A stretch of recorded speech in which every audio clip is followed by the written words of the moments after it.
Election கமிஷனுடைய எலெக்ஷனுக்கு வரக்கூடிய guidelines handbook for candidates அதில் பார்த்தீங்கன்னா 7.5.1 ரூல் என்ன சொல்லுதுன்னா, ஒரு கேண்டிடேட் வந்து முறையாக அனுமதி பெற வேண்டும், அப்ளிகேஷன் டைமுக்கு கொடுக்கணும், லவுட் ஸ்பீக்கர் பயன்படுத்துகிற மாதிரி இருந்தால் அப்ளிகேஷன் கொடுத்து அது தனி பர்மிஷன் வாங்கணும். 7.5.2 ஒரு பப்ளிக் அட்ரஸ் சிஸ்டமோ லவுட் ஸ்பீக்கரோ நைட்டு 10 மணிலிருந்து 6 மணி வரைக்கும் பயன்படுத்தக்கூடாது. 7.5.3 கடைசிக்கு 2 நாட்கள் பயன்படுத்தக்கூடாது, 48 மணி நேரம். 10 மணிக்கு மேலே ஒரு கேண்டிடேட் மக்களை சந்திக்க கூடாதுன்னு எங்கேயுமே கிடையாது. எலெக்ஷன் கமிஷனுடைய கைட்லைனோ, ஏன்னா இன்வேரியபிளி இத்தனை நாளாக நம்ம பிரச்சாரம் முடிகிறக்கே நைட்டு 12:30 1 மணி 1:30 ஆயிருக்கு. ஏன்னா நீங்கள் போட்டிருக்கக்கூடிய டைம் ஒரு இடத்துல லேட் ஆகுது, சரியான நேரத்துக்கு அந்த இடத்துக்கு போக முடியலனா 10 மணிக்கு மேலே மைக் ஆஃப் பண்ணிவிட்டு நீங்கள் எல்லாரையும் சந்தித்து கை குலுக்கிட்டு ஒரு வணக்கம்னாச்சு சொல்லிட்டு வரீங்கன்னா மக்கள் அங்கே காத்திருக்கின்றார்கள் 3 மணி நேரம் 4 மணி நேரம். இன்னைக்கு திராவிட முன்னேற்ற கழகத்துக்கு கூட்டமே வரல, யாருமே இல்லை, 4 பேர் இருக்காங்க, அவங்களுக்கு கிளம்பிடுறாங்க. அதுக்கு நாங்கள் என்ன செய்ய முடியுங்க? பாரதிய ஜனதா கட்சி, தேசிய ஜனநாயக கூட்டணி, எங்களுக்கு பொதுமக்கள் வந்து ஆர்வமாக நிற்கிறாங்க. அரசியல் மாற்றம் வேண்டும் என்று நிற்கின்றார்கள். நரேந்திர மோடி அவர்கள் 3வது முறையாக இருக்கணும்னு நினைக்கிறாங்க. அப்போ கடைசி 3-4 பாயிண்ட் எப்பவுமே டிலே ஆகுது.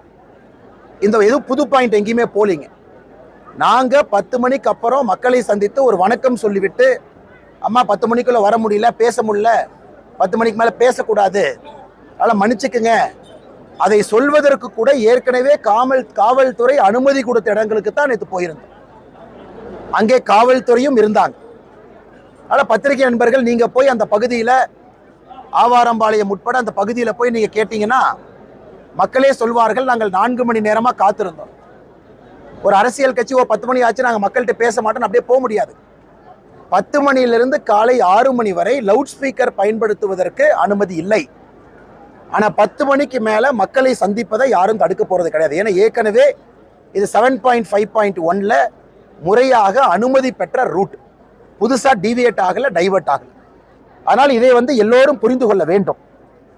செகண்டு, இந்தியா முழுவதுமே மோடி அவர்களும் நீங்கள் பார்த்துருக்கிறீங்க, பிரதமராக 10 மணி ஆன பிறகு மேடைக்கு போய் சாஷ்டாங்கமாக மக்கள் முன்னாடி விழுந்து இந்த மாதிரி 10 மணிக்குள்ளே வர முடியல, என்னை மன்னிச்சுக்கங்கன்னு மோடி அவர்களே மக்கள்கிட்ட மன்னிப்பு கேட்ட வரலாறையும் இந்த நாடு பார்த்துருக்கு.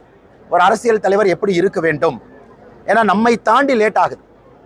அண்ணன் எங்கள் ஊர் கோயிலுக்கு வாங்க, வீட்டுக்கு வந்து ஒரு டீ சாப்பிடுங்க, குழந்தைக்கு பேர் வைங்க, இறங்கி வாங்க, மாலை மரியாதை ஏற்றுக்குங்க, ஆராத்தி எடுக்கிறோம், வந்து நில்லுங்க. ஸோ மக்களுடைய அன்புனால லேட் ஆகுவது தேர்தல் பிரச்சாரத்தின் போது சகஜம்தான்.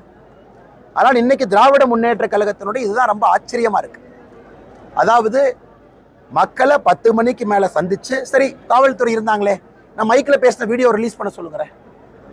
எல்லா இடத்துலையும் காவல்துறை இருந்தாங்க, எல்லா இடத்துலையும் ஸ்டாட்டிக் அப்சர்வர் இருந்தாங்க, எல்லா இடத்துலையும் எலெக்ஷன் கமிஷனுடைய வீடியோகிராஃபி டீம் இருந்தாங்க.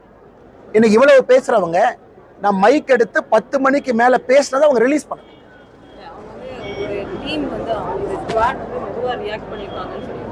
எந்த ஸ்குவாடு?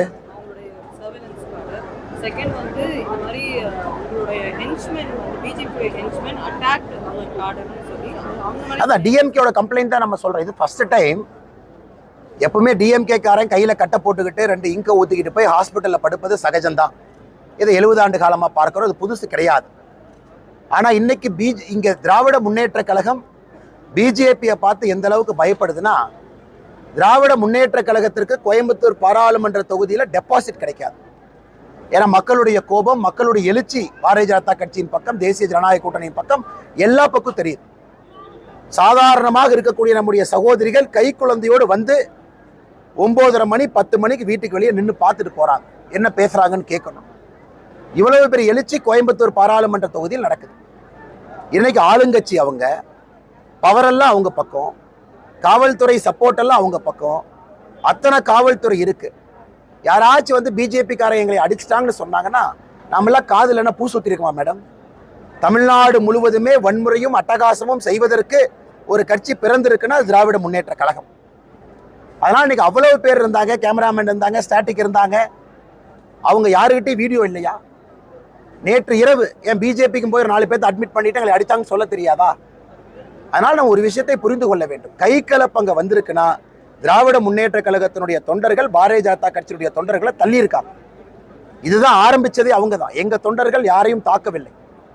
அதன் பிறகு திமுக தொண்டர்களே போய் ஹாஸ்பிட்டல்ல படுத்துக்கிட்டு இன்னைக்கு காலையில கம்ப்ளைண்ட் கொடுத்துருக்காங்க. ஏன்?